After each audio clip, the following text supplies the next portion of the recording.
स्वरूप, वैष्णव भेष, एकादशी, ये सब अकारण होनी चाहिए, इनके पीछे कोई कारण नहीं।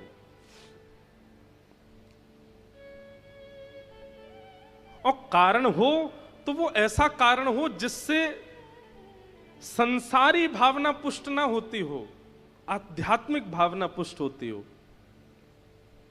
हमारी बात समझ रहे हैं ना सब लोग?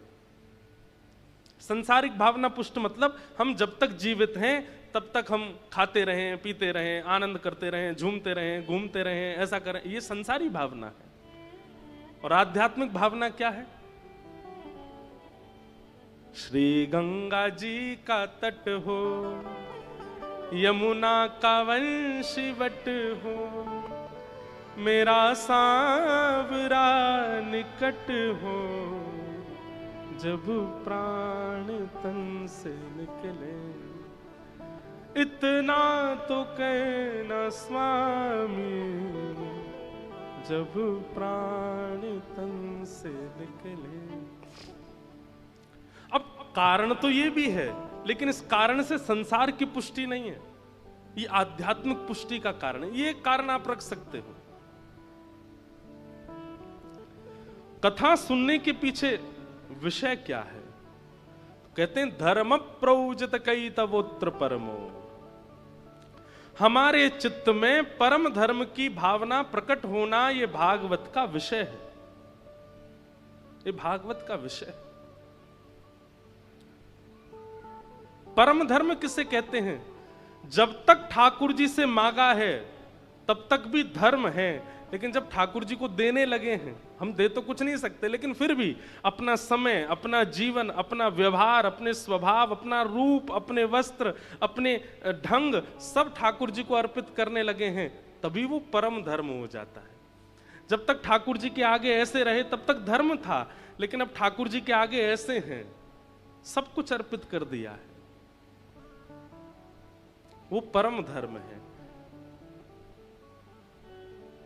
भागवत जी का विषय क्या है? ठाकुर जी से मांगना नहीं है, स्वयं को भी देना है, स्वयं को भी अर्पित करना है।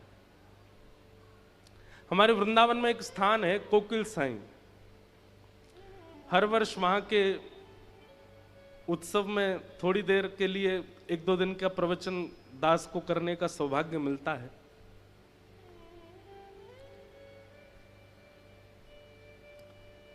उनका चरित्र स्वामी श्री अखंडानंद जी महाराज ने लिखा। कोकिल साईं सिंधी में, सिंध प्रांत में संतों को साईं बोलते हैं, तो सिंध से ही आए थे, इसलिए उनको साईं बोलते हैं। और कोकिल उनको इसलिए बोलते थे क्योंकि वो जब मानसी में जाते तो नेत्रबंद करके एक कोयल का रूप धारण करके, और सीता जी जो अशोक वाटिका में हैं रावण के यहां, वहां सीता जी के विरह को दूर करने की सेवा अपनी मानसी में करते। कितनी बड़ी बात देखो। उन्होंने जब कथा सुनी तो कथा सुनकर के उनके मन में क्या आया कि सीता जी इतने वर्षों तक रावण की वाटिका में रहीं, वहां इतना विरह सीता जी को होता था, किसी ने उनके मन को शांत क्यों नहीं किया? अपने गुरुदेव से पूछते सीता जी के आसपास कौन रहता था? बोले बड़े बड़े राक्षस रहते थे, दुष्ट रहते थे, राक्षसियां रहती थी। हमारी इतनी कोमल सी सीता जी, इतनी मधुर सी सीता जी इतने इतने विषम परिस्थिति में रहती थी। तब से उन्होंने मन बनाया, इसी कलिकाल में, आज से 40-50 साल पहले, वो नित्य नेत्रबंद करके मानसी बनाते अपने मन में, और एक लंका का निर्माण करते, उस लंका में जहां सीता जी वाटिका में बैठी हैं उसका निर्माण करते, और स्वयं कोयल बन के जाते और जाकर के विरही सीता जी को खुश करने का प्रयास करते। राम जी की बाल लीला सुनाते, राम जी की मधुर एक लीला हमने भी सुनाई थी। एक बार कौशल्या मैया और यशोदा मैया के दोनों लाला अदला बदली हो गई। ये लीला कोकिल साईं सीता जी को सुना रहे हैं। कैसे? बोले एक बार नित्य साकेत धाम में कौशल्या मैया के मन में आई कि मैं नंद रानी यशोदा से मिलने जाऊं, और यशोदा मैया के मन में आई कि मैं कौशल्या से मिलने जाऊं। अब दोनों के लाला लाडले छोड़ते हैं नहीं एक दूसरे को। आज जैसे ही मैयाओं ने अपने अपने लाला का श्रृंगार किया, दोनों बिल्कुल एक जैसे लग रहे हैं। और तभी दोनों मैया निकली अपने अपने भवन से। वहां यशोदा मैया के मन में आई कि मैं कौशल्या जी से मिलने जाऊंगा, और उसी समय इनके मन में भी आई है। लेकिन बीच रास्ते में दोनों माताएं मिल गई। दोनों के गोद में श्याम बैठे हैं, एक के घनश्याम, एक के रामश्याम। एक जैसे हैं बिल्कुल, आंखें भी एक जैसी, नाक भी एक जैसी, होठ भी एक जैसे, गाल भी एक जैसे, दांत भी चार ही हैं दोनों के। बस अंतर एक है, आपको पता है, मोर पंख कभी कभी राम जी भी पहनते हैं, मोर पिच कभी कभी राम जी भी धारण करते हैं। अंतर केवल एक है, क्या? इनके नयन गंभीर हैं, राम जी के नेत्रों में थोड़ी गंभीरता है, और इनके चपल विशेष, और ठाकुर जी के नेत्रों में थोड़ी चंचलता है। और हरकतें भी सीधे स्थिर बैठते नहीं हैं ठाकुर जी, कभी हाथ हिलाते रहेंगे, कभी पैर चलाते रहेंगे, कभी कुछ। पिताजी करिए, अरे कोकिल फिर क्या हुआ बताओ ना। बोले फिर तो वो हुआ। बोले क्या हुआ? जिसने आनंद ही भर दिया। बोले कैसे? कौशल्या मैया ठाकुर जी श्री कृष्ण को ले गई और यशोदा मैया राम जी को ले गई। दोनों बालक भूल गई, एक दूसरे के बालक अदला बदली हो गए, चले गए। सीता जी इतनी प्रसन्न हो रही है सुन के। फिर क्या हुआ? बोले फिर राम जी आ गए गोलोक धाम में और श्री कृष्ण पहुंच गए साकेत धाम में। आप सब समझ रहे हैं ना लीला? ये पृथ्वी की लीला नहीं है, ये गोलोक, नित्य गोलोक धाम में ठाकुर जी छोटे ही रहते हैं, नित्य साकेत धाम में राम जी की लीलाएं चलती रहती हैं। ये अयोध्या और वृंदावन गोलोक और साकेत ही है। जाके देखो हमारे वृंदावन में, यहां से ऊपर चढ़ के देखोगे तो बद्रीनाथ भगवान शंख चक्र गदा पद्म में बैठे, लेकिन वृंदावन में आज भी राधा रमण लाल छोटे से ही हैं। गर्मियों में केवल कॉपीन पहनते हैं, एक कॉपीन पहन के एक माला में ही पूरे दिन डोलते हैं। इतना मॉडर्न जमाना आ गया, लेकिन आज भी ठाकुर जी के वस्त्र छोटे ही छोटे रहते हैं गर्मियों में। और सर्दियों में इतना जाड़ा लगता है इनको कि महाराज कान भी ढक लेते हैं, सिर भी ढक लेते हैं, इधर से भी ढक लेते हैं, नीचे अंगीठी जला के और बैठते हैं। क्यों? वहां लाला छोटे ही हैं। अयोध्या में राम लला ही हैं, राम भगवान नहीं है, वहां लाला ही हैं। तो ऐसे ही नित्य साकेत, नित्य गोलोक में लीलाएं होती रहती हैं। तो यशोदा मैया ले गई राम जी को, कौशल्या मैया ले गई ठाकुर जी को। अब राम जी पहुंच गए कहां? गोलोक धाम, एक प्रकार से कहें तो वृंदावन। और वहां तो मधुमंगल, श्रीदामा, तनसुखा, मनसुखा, धनसुखा। अरे लाला आज खेलन नहीं चलेगा हमारे संग? और यहां तो राम जी हैं, कन्हैया तो है नहीं। जी मित्रवर, आप सब आज्ञा करेंगे तो हम निश्चित आपके साथ चलेंगे। मनसुखा बोलो जी, कौन सी भाषा बोल लो लाला तू? ये शुद्ध हिंदी भाषा है। कौन सी भाषा लाला? ये कहां से सीखे आयो तू? मैया तेरो लाला बीमार है गो। मैया जी कहा बोल लो, हमें समझ में ही ना आया रही। और वहां साकेत पहुंच गए ठाकुर जी, और वहां राम जी के मित्र आए हैं सब। रघुकुल कमल दिवाकर दशरथ नंदन कौशल्या नंदन रामचंद्र भगवान को प्रणाम। ठाकुर जी बोले, मधुमंगल का बोल लो इतकुआ मेरे पास? कहा इतना लंबो चौड़ो नाम कैसे बोल लो?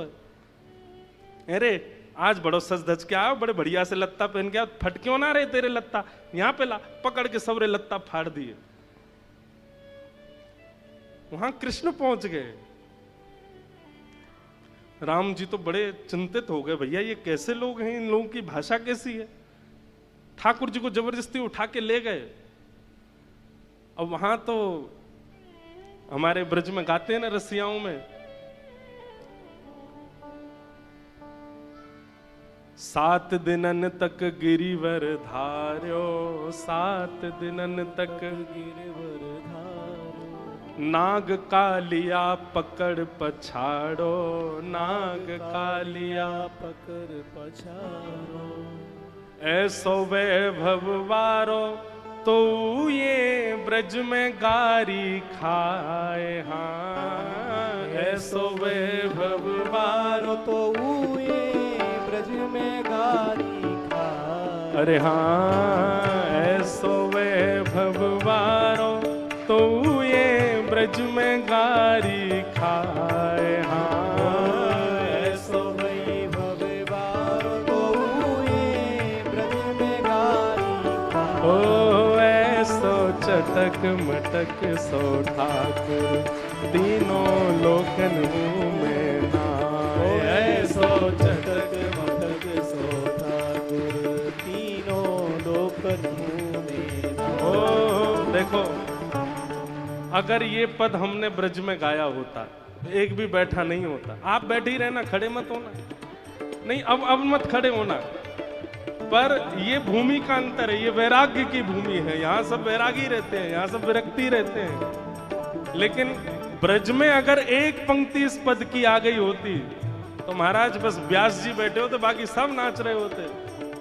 हो ऐसो ऐसो हो ऐसो चटक मटक सो ठाकुर तीनों लोकन मुँह में नाए। हो ऐसो चटक मटक सो ठाकुर तीनों लोकन मुँह में नाए। ओ ऐसो चटक मटक सो ठाकुर तीनों लोकन मुँह में नाए। हो ऐसो चटक मटक सो ठाकुर तीनों लोकन। वैसे मुझे केवल एक पंक्ति गा के कुछ प्रमाणित करना था। अब पूरा पद तो गाना नहीं, बैठ जाओ सब। बोलो वृंदावन बिहारी लाल की जय। तो ये तो बड़े चंचल हैं। महाराज दशरथ जी ने बुलाया, राघव जल्दी आओ, भोजन का समय हो गया। गोद में बैठ करके प्रसाद पानी की आदत है ठाकुर जी की, लेकिन राम जी तो बगल में आसन पर बैठते हैं। छोटी चौकी पर छोटी थाली में भोजन आता है, बड़ी थाली में दशरथ जी पाते हैं, छोटी थाली में राम जी पाते हैं। ये तो बड़ी मर्यादा में रहते हैं, लेकिन हमारे ठाकुर जी तो गोद में चढ़ के पाते हैं। जाते ही कूद पड़े दशरथ जी की गोद में। सामने थाली में बढ़िया आमरस रखा था, आमरस में हाथ मारा। दशरथ जी, अरे कौशल्या ये देखो राम कितना आज बड़े लाड़ प्यार में आ गया है राम। कौशल्या जी बोली, पर ऐसे कभी पहले देखा तो नहीं राम को। लेकर के आमरस वो तो खाने लगे और आंख मुंह बनाने लगे। अरे मैया ये तो बड़ो खट्टो सो आम है। कौशल्या मैया आश्चर्य कर रही है, ये कैसे बोल रहा है। अब कहां करूं, आम तो मुंह पे खबनाए रहे हो, ये आम रस तो मुंह पे ना खबरो। तो आम रस लेकर के दशरथ जी की दाढ़ी से लगा दियो। सीता जी सुन रही हैं ये सब लीला। कौन सुना रहे हैं? कोकिल साईं। देखो कैसे कैसे महापुरुष, उनको ये चिंता हो गई कि सीता जी का मन कैसे लगता होगा लंका में, तो मैं उन्हें लीला सुनाऊं, मैं उन्हें भाव सुनाऊं।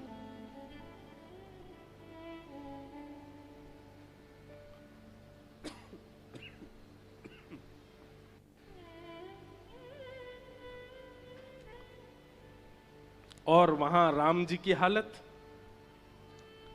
सब्र पकड़ के ले गए उनको जमुना जी पे।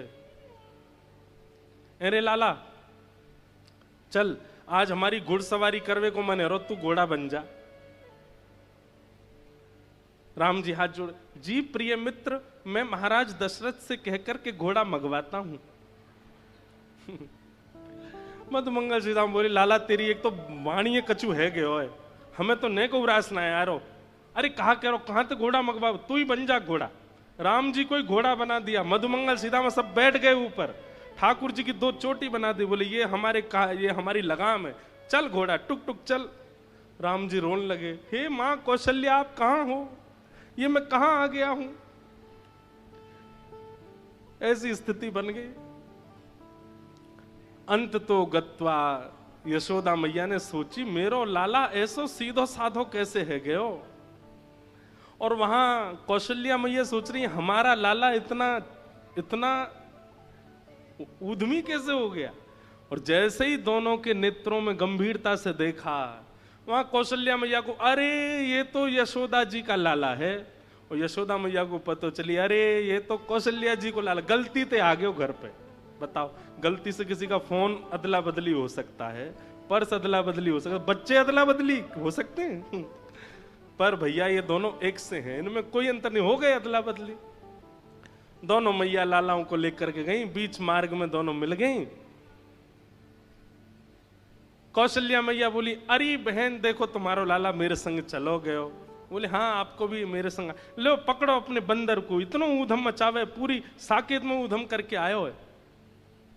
यशोदा मैया भी बोली, तुम भी पकड़ो अपने माटी के मथोना है, कछु करे ही ना है, हंसे ना बोले ना, बैठो रे चुपचाप।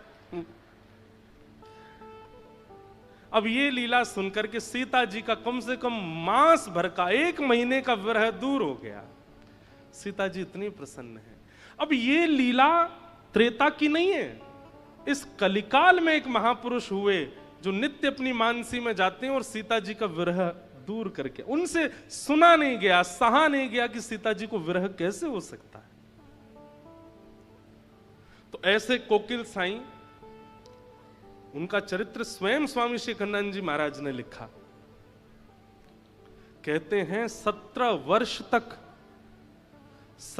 वर्ष तक एक दिन भी बिना नागा किए नेत्रों से आंसू गिरते रहते थे सीता जी के वियोग में, सिया जी के वियोग। उनको उनका वियोग दूर करके आते, कहते उनका वियोग अपने ऊपर लेके आ जाते और विरह में रहते। और वृंदावन में वास करते थे और आपका नियम था, अपने ठाकुर जी का दर्शन किसी को नहीं करवाते थे, अपने सेवा के ठाकुर जी के दर्शन नहीं कराते थे। आप जैसे अगर चले गए उनके यहां, आपने कहा हम हरिद्वार से आए, आइए आओ बैठो बैठो, अरे लाओ इनके लिए थाली लगाओ, रोटी पवाओ, दाल चावल पवाओ, कढ़ी पवाओ, ये पवाओ, गुलाब जामुन पवाओ, और कोई जरूरत आपको नहीं, नहीं आपके ठाकुर जी का दर्शन। अच्छा रुको रुको रुको, दक्षिणा दो, वस्त्र दो, आभूषण दो, जो चाहिए सब ले लो, और अंत में कहते ठाकुर जी का दर्शन नहीं कराएंगे। बोले आपने इतना सब कुछ क्यों दिया? बोले इसलिए दिया कि कुछ ठाकुर जी से मांगना नहीं, जो चाहिए मुझसे ले जाओ, हमारे ठाकुर जी से कुछ मत मांगना, उनको संकोच में मत डालना।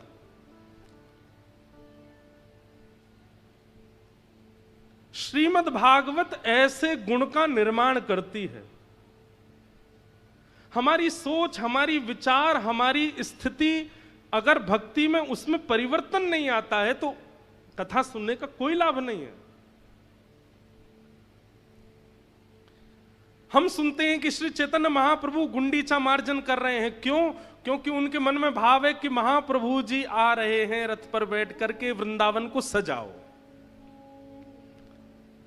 हम सुनते हैं कि श्री कोकिल साईं अपने ठाकुर जी का दर्शन नहीं कराते, क्यों?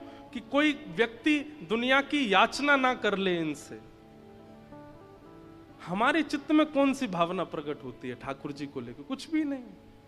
और जब तक ये भावना प्रकट ना हो तब तक समझिए कि आपने कथा सुनी नहीं। कथा चित्त को एक भूतपूर्व बना देती है, आपकी विचारधाराओं को, आपकी चित्त वृत्ति को ऐसा बना देती है कि आप कुछ अलग सोचने लगते हैं, आपकी विचारधाराएं कुछ विलग हो जाती हैं।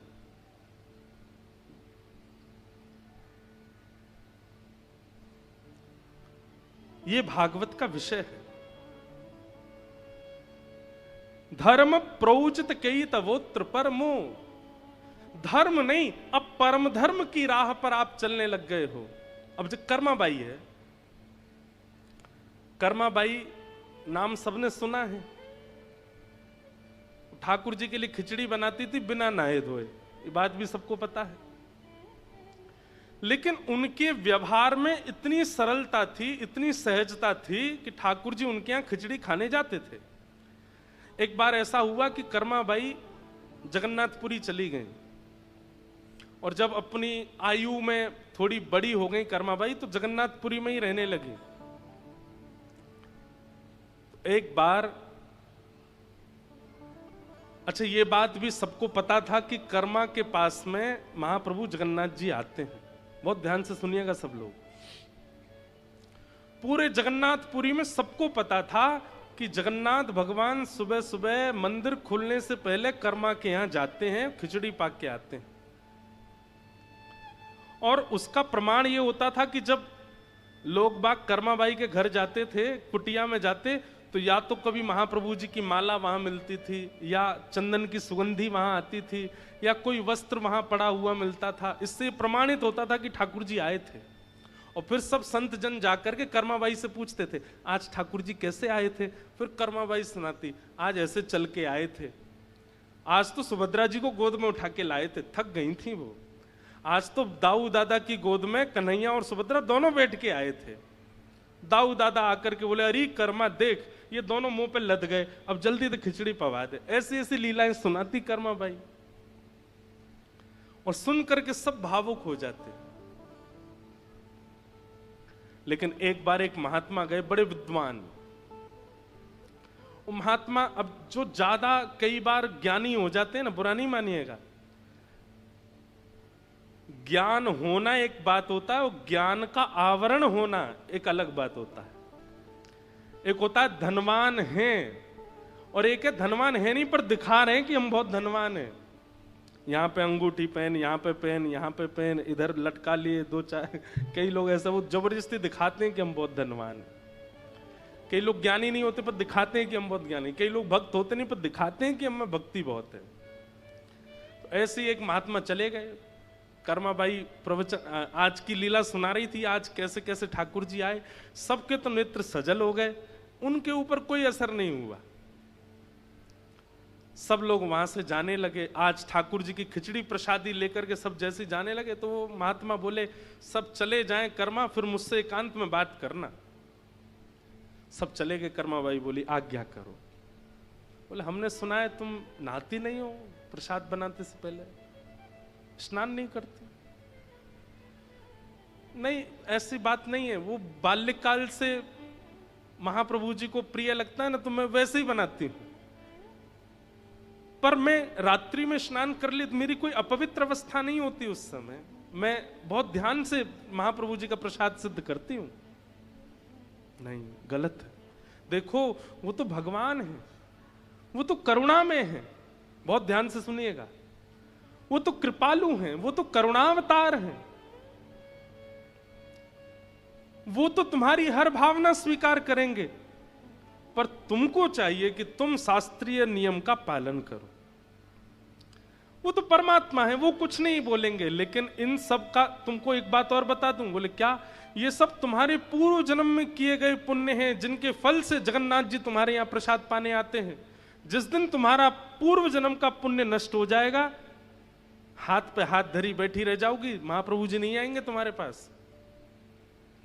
कर्माबाई इतनी घबरा गई। नहीं नहीं भगवान, आप आज्ञा करें, मुझे किस नियम का पालन करना है, कैसे करना है, आप जो बताएंगे मैं वैसे करूंगी। महात्मा ने लंबा चौड़ा नियम बता दिए। सुबह उठा करो, उठने के बाद फिर शुद्ध जल में स्नान करो। उसके बाद फिर यहाँ महोदधि समुद्र है, समुद्र में स्नान करो। समुद्र से आने के बाद पूरा शरीर नमकीन हो जाएगा, तो एक बार फिर शुद्ध जल से स्नान, 3 बार तो स्नान करो।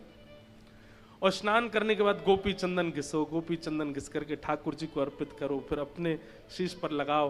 फिर जिस चूल्हे में ठाकुर जी का भोजन बनता है, उस चूल्हे में बढ़िया पूजन करो, उस पर पुष्प अर्पण करो, अन्नपूर्णा मैया को प्रणाम करो। फिर अग्निदेव का आवाहन करके अग्नि प्रज्वलित करो। जो कढ़ाई है उस कढ़ाई पर चंदन लेपन करो चारों ओर। और उसके बाद उसमें जो अन्न पधराओ, उस समय सुंदर वैदिक मंत्रों का उच्चारण करो। फिर उसमें नमक डालते समय रामरस भगवान को प्रणाम करो। फिर इनको इतना नियम बता दिया कर्माबाई को। तब खिचड़ी बना के पवाना ठाकुर जी को। कर्माबाई बोली, जो आज्ञा मैं करूंगी, ऐसा ही करूंगी। दूसरे दिन कर्माबाई उठी, पहले तो घर में स्नान किया। अच्छा, स्नान का भी नियम है। ब्रह्म मुहूर्त से पहले देव नदियों में या फिर समुद्र में स्नान करना निषेध है। ब्रह्म मुहूर्त से पहले, यानी कि सुबह के 3:45 से पहले स्नान नहीं करना चाहिए देव नदियों में या समुद्र में। 3:45, 3:30, 3:45 से ब्रह्म मुहूर्त प्रारंभ होता, तभी आप स्नान कर सकते हो, क्योंकि उससे पहले देवता स्नान करने आते हैं। उस समय यदि आप स्नान करने के लिए जाएंगे तो ऐसी शास्त्र आज्ञा है कि फिर देवता थोड़े भाई उनका समय है, उनको स्नान करने दो, अब आप स्नान करोगे तो फिर वो नहीं करेंगे। तो कर्माबाई पहले प्रतीक्षा करती, सुबह ब्रह्म मुहूर्त होता, फिर महोदधि स्नान करती, घर आके शुद्ध जल से स्नान करती। आज चूल्हा का पूजन कर रही है, अग्नि पुष्प आदि सब छोड़ रही है, अन्नपूर्णा मैया का स्मरण कर रही है, पतीला धर के उस पर चंदन लगा। इतने में ही महाप्रभु जी आ गए। महाप्रभु जी आ गए, सुभद्रा जी आ गई, बलराम जी आ गए, आकर के तीनों बैठ गए और बैठ कर कह रहे हैं, मां लाओ जल्दी प्रसादी लाओ। कर्माबाई बोले रुक जा रुक जा रुक जा, अभी कढ़ाई का पूजन चल रहा है। ठाकुर जी बोले हैं ये क्या हो रहा है, कढ़ाई का पूजन? सुभद्रा जी बोली आज देख रहे हो कर्मा के केश कढ़े हुए हैं, बढ़िया जूड़ा बना है, आज नहा धो के बना रही है। बलराम जी बोले वो सब तो ठीक है, हमारी मंगला आरती का समय हो रहा है, और ये कर्माबाई अभी तक ये कढ़ाई को ही पूजन कर रही है। उसके बाद अब उसमें दाल भी डाले तो कोई मंत्र बोले, उसमें चावल डाले तो कोई मंत्र बोले, नमक डाले तो कोई मंत्र बोले, हल्दी आदि डाले तो भी मंत्र बोले। इसी बात के लिए ठाकुर जी बार बार बोले जल्दी कर माँ, माँ जल्दी कर, इसीलिए उनका नाम कर्मा पड़ा। जल्दी कर माँ, माँ जल्दी कर। लेकिन ब्रह्म मुहूर्त निकल गया, ठाकुर जी की मंगला आरती का समय हो गया, और ठाकुर जी खिचड़ी आधी अधूरी पाकर के दौड़े श्री मंदिर की ओर। क्यों? पुजारी द्वार खोल रहे हैं। और उस दिन ठाकुर जी ने कर्माबाई के प्रसादी को पूर्ण ग्रहण नहीं किया। कर्माबाई मंदिर गई, प्रणाम करके आई, ठाकुर जी से बोली जय जय आज आपने आरोगा नहीं। बोले देख हमारी एक बात सुन, एक तो तैने आज बहुत विलंब किया, तैने बहुत समय लगाया, और दूसरी बात बुरी लगेगी लेकिन वास्तव आज तेरी खिचड़ी में स्वाद ही नहीं था, आनंद ही नहीं आया, हमको स्वाद ही नहीं लगा बिल्कुल भी। कर्माबाई बोली मैं तो आपके वैदिक नियमों का पालन कर रही थी, स्नान करके, ध्यान करके, समुद्र में स्नान करके, पूजन करके, अन्नपूर्णा प्रणाम ये सब करके। बोले वो सब दुनिया करे, तू मत कर, तू जैसे करती वैसे ही कर। अगर वैसे नहीं करेगी तो हम कल से नहीं आएंगे पाने के लिए, तेरे लिए वो नियम नहीं है। तुम तो कर्मा जैसे करती हो वैसे ही करो, उसमें कोई परिवर्तन करने की आवश्यकता नहीं। कई बार सेवा पद्धतियों को देख करके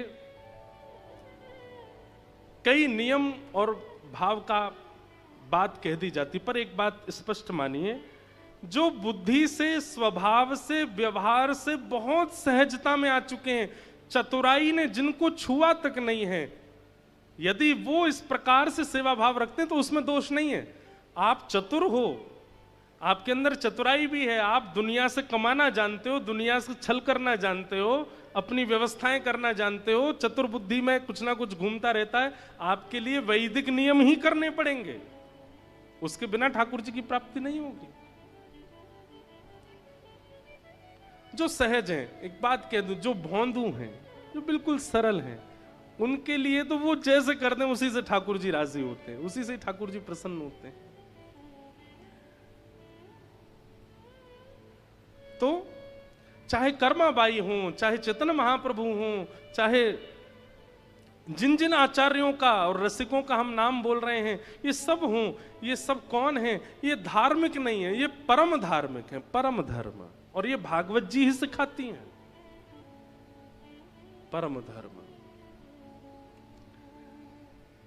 तो हमारे अंदर परम धर्म किस रूप में आया है?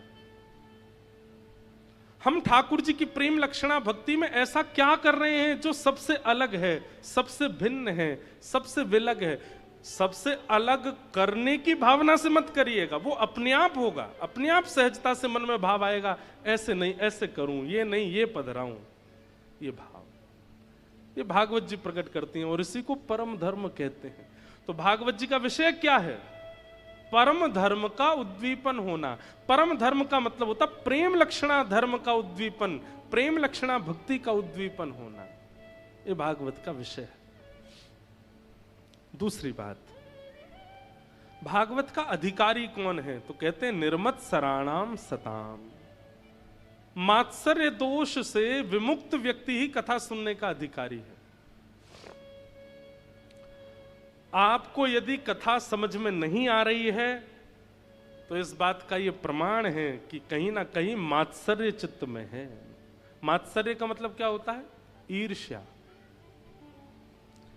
ईर्ष्यालु व्यक्ति को सत्संग समझ नहीं आता। ईर्ष्यालु, और एक और बात, समझ में तो सबको आता है, पर समझी हुई वस्तु जीवन में लागू सबके नहीं होती है।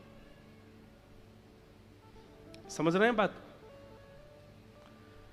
आपने कथा में जो बात सुनी वो समझ तो आ गई, पर जीवन में लागू वो सबके नहीं हो पाती। वो उसी के होती है जिसके चित्त में मात्सर्य दोष नहीं होगा। और अगर कथा में सुनी हुई भाव गुरु के द्वारा की गई आज्ञा आपके चित्त में लागू नहीं हो रही है तो आप मात्सर्य दोष से युक्त हो, यह इस बात का प्रमाण है। आपके अंदर ईर्ष्या है। किसी की उपलब्धि देख करके, किसी की सुंदरता देख करके, किसी के गुण देख करके, सुन करके आप सह नहीं पाते। इसीलिए गुरु आज्ञा और भगवद आज्ञा आपके जीवन में आ नहीं पाती।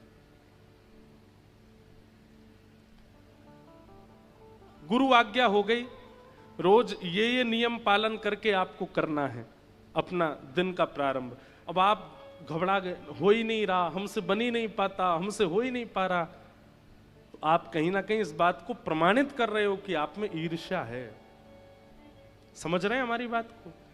ईर्ष्या विमुक्त व्यक्ति शास्त्राज्ञा और गुरु आज्ञा के पालन में बिल्कुल संकोच नहीं करेगा। और जिसके चित्त में किंचित ईर्ष्या होगी किसी के भी प्रति, वो गुरु आज्ञा और शास्त्राज्ञा को जीवन में धारण करने से पहले उसको 100 बार सोचना पड़ेगा। कैसे करूं, मुझसे तो होगा नहीं, मेरे पास तो समय ही नहीं है, मैं तो इतना व्यस्त हूं, ये तो बन ही नहीं पाएगा, ये तो हो ही नहीं पाएगा। मीराबाई, चाहे विपरीत ससुराल मिला हो, चाहे विपरीत संबंधी मिले हो, मीराबाई को जो करना है वो कर लिया उन्होंने। भोजन की व्यवस्था नहीं, रहने की व्यवस्था नहीं, अन्न की व्यवस्था नहीं, प्रेम की व्यवस्था नहीं, व्यवस्थाओं की व्यवस्था नहीं, फिर भी गिरधर लाल जी की सेवा की उन्होंने, क्योंकि ईर्ष्या नहीं है चित्त में। इसलिए भैया हमारी एक बात बहुत ध्यान से सुनिएगा, आपके भीतर यदि क्रोध बढ़ गया है, कोई बात नहीं, कथा सुनते रहिए, एक दिन खत्म हो जाएगा। आपके अंदर लोभ बढ़ गया है, एक दिन वो भी गुरु कृपा, गंगा जी की कृपा से छूट जाएगा।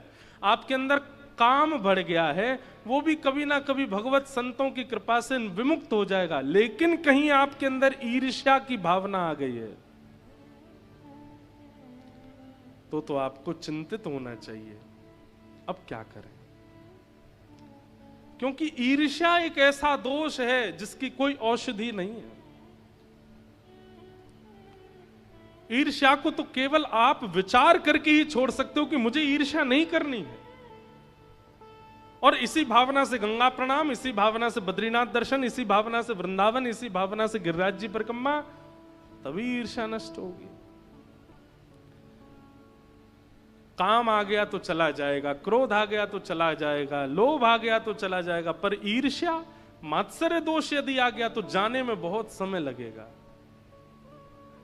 इसलिए किसी की उपलब्धियां सुनकर के जब विचलित होते हो तो उस रात्रि सोइएगा नहीं कि मुझ में ईर्ष्या आ गई, अब क्या करूं मैं। उसी दिन से अपना नियम, संयम, कथा श्रवण सब सुधारना प्रारंभ कीजिए, क्योंकि कामी व्यक्ति को भी भगवत दर्शन हुआ है, ऐसे कई भक्तों की लीलाएं हैं। लोभी को भी भगवत दर्शन हुआ है, क्रोधी को भी भगवत दर्शन हुआ है, पर ईर्ष्यालु को नहीं हुए। ईर्ष्या युक्त व्यक्ति को भगवत दर्शन नहीं होता। तो यहां पर क्या कहते हैं? निर्मत्सराणाम सताम। ठाकुर जी के चरणों का अधिकारी कौन है, कथा सुनने का अधिकारी कौन है? जिसके चित्त में मात्सर्य दोष नहीं है। आपको सेवा मिल गई लेकिन मात्सर्य दोष नहीं, तो सेवा मिलने के बाद भी आपके लिए वो पाषाण हैं, ठाकुर जी उसमें से प्रकट नहीं होंगे। आपको धाम मिल गया लेकिन धाम मिलने के बाद भी ईर्ष्या नहीं गई, तो धाम आपके लिए बंबई दिल्ली जैसा ही है, आप उसको धाम रूप में देख नहीं पाओगे। इसलिए ईर्ष्या को नष्ट करो, निर्मत्सराणा। और ईर्ष्या को नष्ट करने का एक ही उपाय है, क्या? प्रणाम, वंदन। जितना ज्यादा हो सके दंडवत करो, प्रणाम करो, दैन्यता जीवन में लाओ। जितने दीन बनोगे, जितना झुकेंगे, जितना ज्यादा संत महापुरुष वैष्णवों के चरणों की ओर नतमस्तक होंगे, उतनी जल्दी ये ईर्ष्या दोष नष्ट होगा। ईर्ष्यालु व्यक्ति खड़ा रहता है, झुकता नहीं। और जो झुकना सीख जाए, जो बहुत झुक करके प्रणाम करे, उसके अंदर ईर्ष्या टिक नहीं सकती।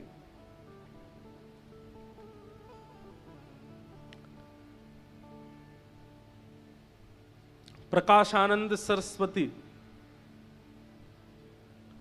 काशी में एक बहुत बड़े विद्वान, जब से चैतन्य महाप्रभु के बारे में सुना है तब से इतनी ईर्ष्या करने लगे।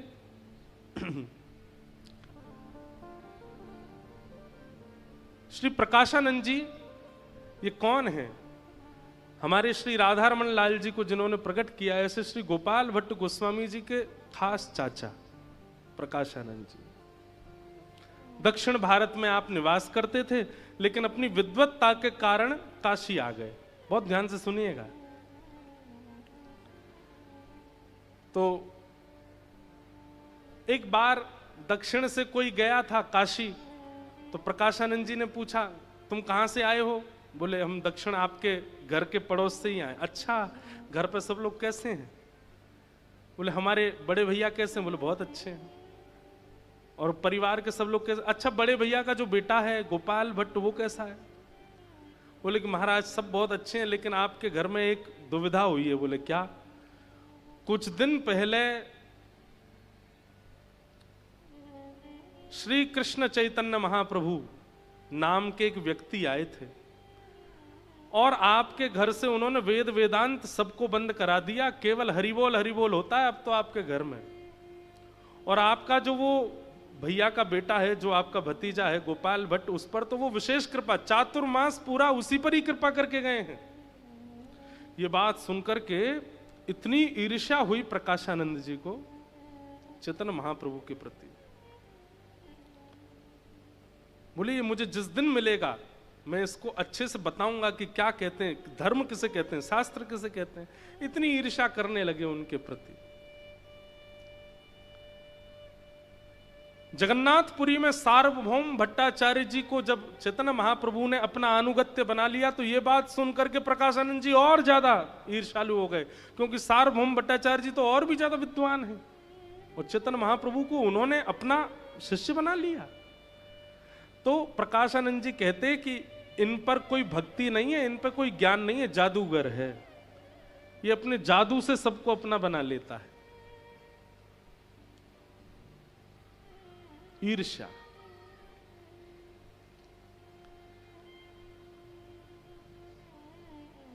लेकिन एक समय आया काशी में चैतन्य महाप्रभु आए, और तभी इनको पता चला कि वही श्री कृष्ण चैतन्य महाप्रभु यहां आए हैं। तो उन्होंने मिलने का खूब भाव रखा, लेकिन महाप्रभु जी कहीं जाते नहीं थे। लेकिन एक बहुत बड़ी सभा हुई, और उस सभा में शिष्यों ने कैसे भी करके महाप्रभु जी को बुलाया। महाराज, श्री चैतन्य महाप्रभु जैसे ही उस सभा में आए, अब कोई उस समय पे फोटो तो होते नहीं थे कि पहले से पता हो कि ये कौन है। महाप्रभु जी के रूप को देख करके, उनके नेत्रों को देख करके, उनके भाव भंगिमा को देख करके, और जिस भावावेश में वो रहते थे उसको देख करके सबसे पहले नतमस्तक होने वाला उस सभा में कोई था, वो प्रकाशानंद। महाप्रभु जी आए और आकर के वहां बैठ गए जहां सबकी पादुकाएं रखी थी। प्रकाशानंद जी उतर करके गए, बोले, मैं आपको जानता नहीं हूं, मुझे आपका परिचय नहीं पता, पर मैं आपसे प्रार्थना करूंगा, जब से आप आए हैं मेरे चित्त में पता नहीं कैसे इतना प्रेम प्रकट हो रहा है।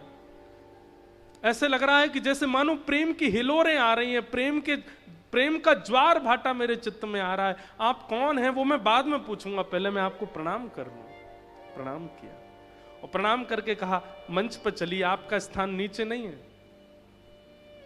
आजकल संसार में बड़े आडंबरी लोग घूम रहे हैं, आप जैसे लोगों की आवश्यकता है संसार को, मंच पे विराजो।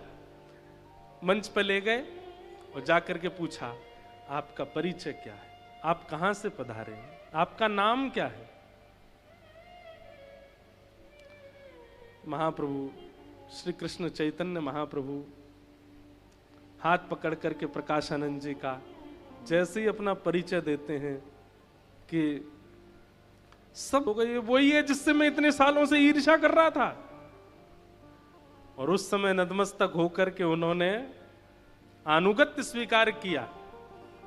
कहने का अभिप्राय क्या है? अब ये लीला तो बहुत बड़ी है, पर मैंने सूक्ष्म में सुनाई है कि ईर्ष्या का नाश धाम नहीं करेगा, ईर्ष्या का नाश भगवान नहीं करेंगे। ईर्ष्या का नाश तो कोई भगवत भक्त ही कर सकता है। उसकी दृष्टि में यदि आप आ गए, उसकी दृष्टि के सन्मुख यदि आप पड़ गए और उन्होंने अगर आपको देख लिया, यदि भगवत भक्त होगा तो आपकी ईर्ष्या का नाश कर देगा। क्रोध का नाश गंगा स्नान से हो सकता है, लोभ का नाश धामवास से हो सकता है, अभिनिवेश अहंता ममता का नाश तीर्थ यात्राओं से हो सकता है, पर ईर्ष्या का नाश तो कोई भगवत भक्त ही करेगा। इसलिए मैंने कहा अगर ईर्ष्या ज्यादा हो रही हो चित्त में और आप लोग यहां बैठ के सुन रहे हैं, किसी को अगर पता चल गया हो कि मुझ में ईर्ष्या है, आज से ही प्रणाम प्रारंभ कर दो। जो वैष्णव दिखे, जो महानुभाव दिखे, जो भक्त दिखे, उनको प्रणाम करो, क्योंकि वही एकमात्र उपचार है ईर्ष्या को नष्ट करने का, और कोई उपचार नहीं।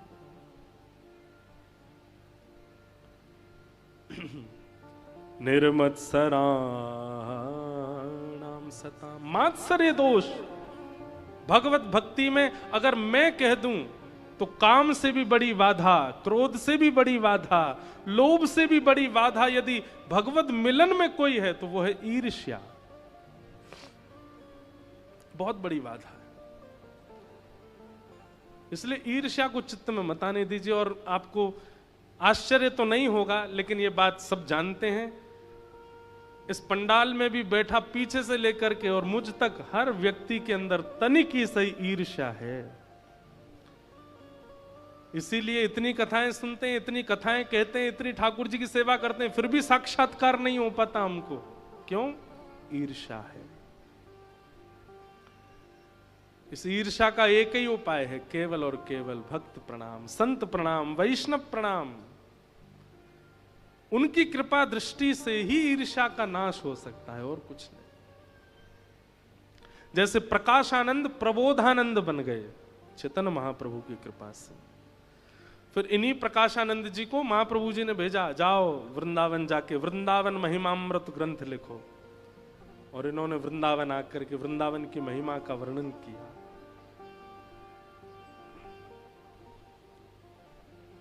ईर्ष्या। वैद्यं वास्तवमत्र वस्तु शिवदं तापत्रयोन्मूलनं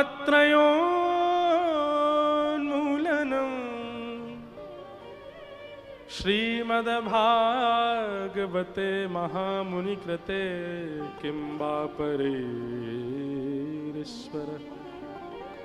सद्यो हृदयवरुध्यते त्रिकृतभिः शुश्रूषुभिस्तत्क्षणात्। तो विषय, अधिकारी, और अब आता है संबंध। संबंध। श्रीमद् भागवत जी का विषय हमने सुना, भागवत जी के अधिकारियों के बारे में सुना। अब भागवत जी किससे संबंध कराती है? तो कहते हैं वैद्यम वास्तवमत्र वस्तु शिवदम। कई लोग कथा इसलिए सुनते हैं कि उनके जीवन के कष्ट दूर हो जाएं, कई लोग कथा इसलिए कराते हैं कि उनके जीवन में उपलब्धियां आ जाएं। पर अगर आप इन सब कारणों से कथा सुन रहे हैं तो आप जा सकते हैं। सांसारिक किसी भी कामना की पूर्ति कथा से होती तो है, पर फिर भी उसके लिए कथा मत सुनिए। ये तो बात वही हो गई, सिर में दर्द है और पेट दर्द की दवाई खाओगे तो सिर दर्द ठीक होगा? या फिर किसी को शुगर है और वो कैंसर की दवाई खावे, ये तो गलत है ना। श्रीमद् भागवत जी का उद्देश्य जाने बिना आप भागवत जी के आश्रय में आओगे तो भागवत जी लाभ तो करा देंगे, लेकिन उससे विशेष फायदा आपको होने वाला नहीं। भागवत जी से यश की कामना, कीर्ति की कामना, वैभव की कामना, संपत्ति की कामना, सुख समृद्धि की कामना से कथा सुननी नहीं है। स्पष्ट करते हैं वेद व्यास जी महाराज, वैद्यम वास्तव मत्र वस्तु शिवदम। भागवत जी केवल संबंध कराती हैं। किससे संबंध कराती हैं? वेणुनाद करने वाली उस वस्तु यानी कि श्री कृष्ण से। और कैसा संबंध? बोले शिवदम, कल्याणकारी। ठाकुर जी से संबंध कराती है भागवत जी। कथा श्रवण के पश्चात वक्ता प्रिय नहीं लगते हैं। कथा श्रवण के पश्चात अन्य अन्य साधन प्रिय नहीं लगते हैं। कथा श्रवण के पश्चात ज्यों-ज्यों वक्ता शब्द बोलता है, त्यों-त्यों राधा रमण लाल, त्यों-त्यों राधा वल्लभ लाल, त्यों-त्यों वृंदावन बिहारी लाल और प्रिय लगने लग जाएं, तब समझो कि कथा का फल है। जितनी जितनी कथा सुनी जाए उतने आप ठाकुर जी के सामीप्य में पहुंचते चले जाएं, वो कथा का फल है। वैद्यम वास्तव मत्र वस्तु शिवदम, कल्याणकारी। हनुमान जी महाराज लंका गए और लंका में जाकर के हनुमान जी ने जैसे ही देखा कि विभीषण के द्वार पर लिखा है राम, तो हनुमान जी महाराज बोले, भैया ये माया नगरी है, हो सकता है कि हमको अपने चंगुल में फंसाने के लिए किसी ने अपने द्वार पर राम लिख दिया है, लेकिन अपने इष्ट का नाम देख करके प्रसन्न तो बहुत हुए हनुमान जी, फिर भी मन में हुई कि परीक्षा ले ली जाए, देखें तो सही कौन है। तो हनुमान जी ने एक विप्र का रूप धारण किया। मुझे लीला इतनी प्रिय लगती है, इससे इतनी बातों की सिद्धता हो जाती है इस कथा से। तो हनुमान जी ने एक विप्र का रूप धारण किया और चोटी धारण करके, त्रिपुंड लगा करके, एक बिल्कुल विप्र का भेष धारण करके, खड़ाऊं पहन करके, सुंदर ऊपर उपरना पहन के, नीचे धोती लांग की बांध करके, हाथों में ग्रंथ लेकर के हनुमान जी महाराज जैसे विभीषण के भवन में प्रवेश करते हैं,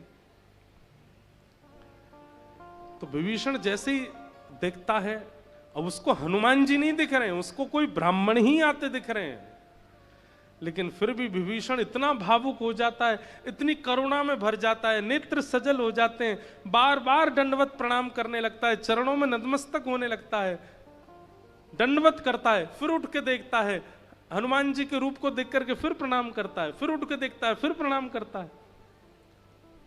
हनुमान जी घबरा गए कि कहीं इसको मैं दिख तो नहीं गया, ये मुझे पहचान तो नहीं गया, ये इतना प्रणाम क्यों कर रहा है। तो हनुमान जी ने कहीं जलाशय में अपना मुख देखा, बोले बानर भेष तो हमारा चला गया, ये इतना प्रणाम क्यों कर रहा है।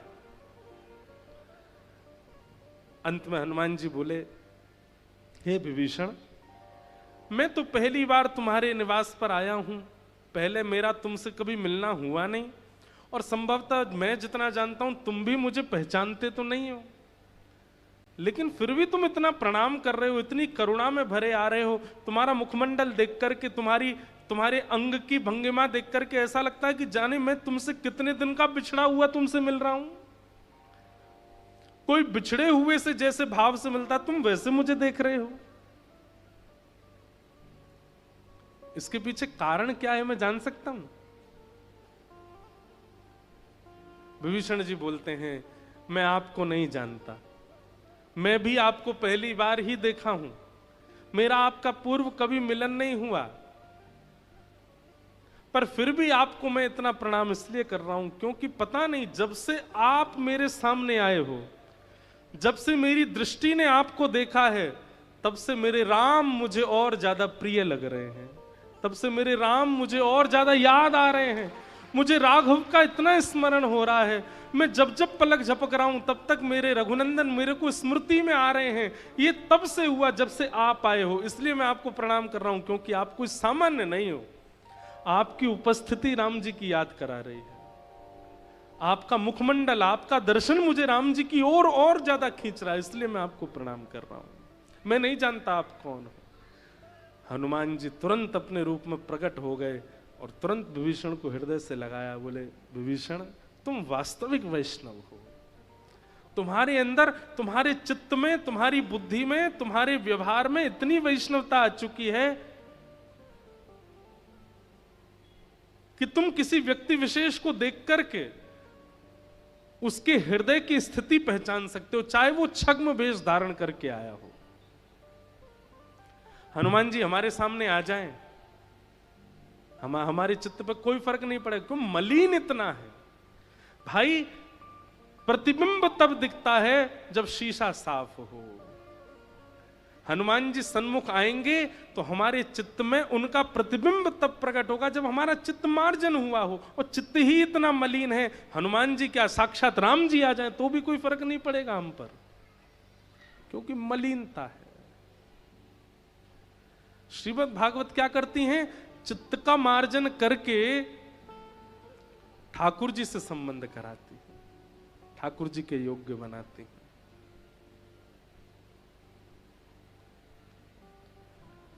और जब श्रीमद् भागवत का आश्रय लेकर के आप ठाकुर जी के सन्मुख जाओगे तो स्वतः मुख से निकल पड़ेंगे भाव। गिरधर छवि पे अटक्यो मेरो मन, गिरधर छवि पे अटक्यो मेरो मन, गिरधर छवि पे अटक्यो मेरो मन, गिरधर छवि पे अटक्यो मेरो मन। सजल श्याम घन वरण लीन है, सजल श्याम घन वरण लीन है, सजल श्याम घन वरण लीन है, सजल श्याम घन वरण लीन है। फिर चित अनंत न भटक्यो, फिर चित अनंत न भटक्यो मेरो मन, गिरधर छवि पे अटक्यो मेरो मन, गिरधर छवि पे अटक्यो मेरो मन, गिरधर छवि पे अटक्यो मेरो मन, गिरधर छवि पे अटक्यो।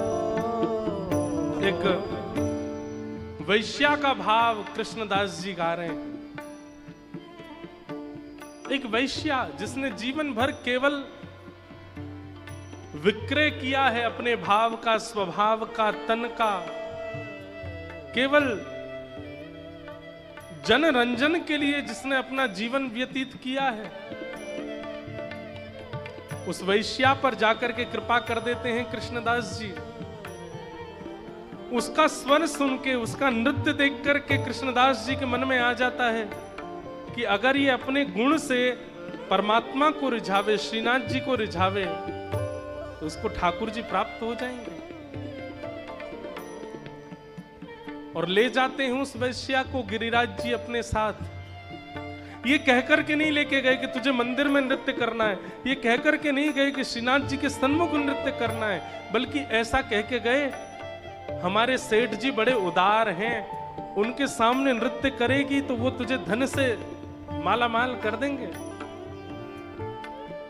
वैश्या के मन में आया कि कोई इतना बड़ा सेठ जो मुझे इतना धन दे दे कि अब जीवन में मुझे कहीं और नृत्य ना करना पड़े। कृष्णदास जी बोले, ऐसे ही सेठ हैं हमारे, वो इतना धन देंगे कि किसी और के आगे तुझे नृत्य करना नहीं पड़ेगा, वो तेरा अंतिम नृत्य होगा। चल, सज के सब तैयार होकर के गई है वो वैश्या, श्रीनाथ जी के मंदिर में खड़ी है, कपाट लगे हैं श्री जी बाबा के। कृष्णदास जी की ओर देखती है, कहाँ है आपके सेठ जी? बोले अभी भोजन रोक रहे हैं, अभी पर्दा खुलेगा तब दिखेंगे। और जैसे ही पर्दा खुलता है, वह गिरधर छवि सामने, एक भुजा ऊपर, दूसरी भुजा कमर पर, नीचे नेत्र हैं, सुंदर सिर पर पाग पहनी है, गले में दोमाल धारण करी है। ऐसा अद्भुत स्वरूप देख करके वो वैश्या देखती रह गई ठाकुर जी को। कृष्णदास जी की बात मन में चलने लगी कि उनके सामने नृत्य कर देगी तो दुनिया में तेरे नृत्य सब जगह से बंद करा देंगे, वो इतना धन दे देंगे कि और कहीं जाना नहीं पड़ेगा। समझ गई वो, उसे याद आ गई कृष्णदास जी की बात कि कृष्णदास जी कह रहे थे इनके सामने नृत्य कर दूंगी तो फिर कहीं और जाना नहीं पड़ेगा। तब श्रीनाथ जी के सन्मुख नृत्य करती है वो, और कृष्णदास जी गा रहे हैं इस पद को। गिरधर छवि पे अटक्यो मेरो मन, गिरधर छवि पे अटक्यो मेरो मन, गिरधर छवि पे अटक्यो मेरो मन, गिरधर छवि पे अटक्यो मेरो मन। ललित त्रिभंगी चाल पे चल के, ललित त्रिभंगी चाल पे चल के, ललित त्रिभंग चाल पे चल के, ललित त्रिभंग चाल पे चल, चिबुक चारू गड़ी ठट क्यों, चिबुक चारू गड़ी ठट मेरो मन, गिरधर छवि पे अटक्यो मेरो मन, गिरधर छवि पे अटक्यो मेरो मन, गिरधर छवि पे अटक्यो मेरो मन, गिरधर छवि पे अटक्यो। कृष्णदास की प्राण न्योछावर, कृष्णदास की प्राण न्योछावर, कृष्णदास की प्राण न्योछावर, कृष्णदास की प्राण न्योछावर। यह तन जग सिर पट क्यों, यह तन जग सिर पट क्यों मेरो मन, गिरधर छवि पे अटक्यो मेरो मन, गिरधर छवि पे अटक्यो मेरो मन, गिरधर छवि पे अटक्यो मेरो मन, गिरधर छवि पे अटक्यो मेरो मन, गिरधर छवि पे अटक्यो मेरो मन, गिरधर छवि पे अटक्यो, छवि पे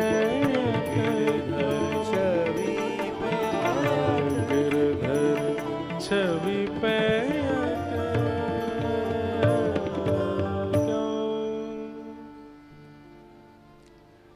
इतने दर्शन हम करते हैं, सब जगह जाते हैं, पर फिर भी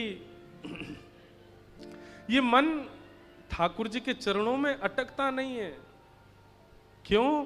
क्योंकि अभी विषय और अधिकारी इन दो चीजों को अपने जीवन में उतारा नहीं। भागवत जी का जो विषय है और भागवत जी का जो अधिकारी है, कहीं ना कहीं मात्सर्य दोष चित्त में विराजमान है, इसीलिए संबंध की स्थिति में अभी हम नहीं आ पाए।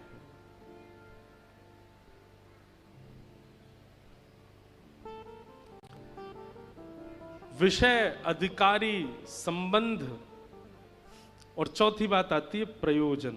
तापत्रयोन्मूलनम। श्रीमद् भागवत क्या करती हैं? त्रितापों का उपशमन करती हैं। आदि दैविक, आदि भौतिक, आध्यात्मिक, तीन ताप हैं। किसी को दैविक ताप है, किसी को भौतिक ताप मतलब कष्ट। कथा सुनने वाले वैष्णव के चित्त में ताप तो आते हैं जीवन में, पर उसको अनुभव नहीं होता। मैं कथा में कहता हूं इस बात को। उसके जीवन में संकट संसारी लोगों की तरह ही आते हैं, पर उसको अनुभव नहीं होता।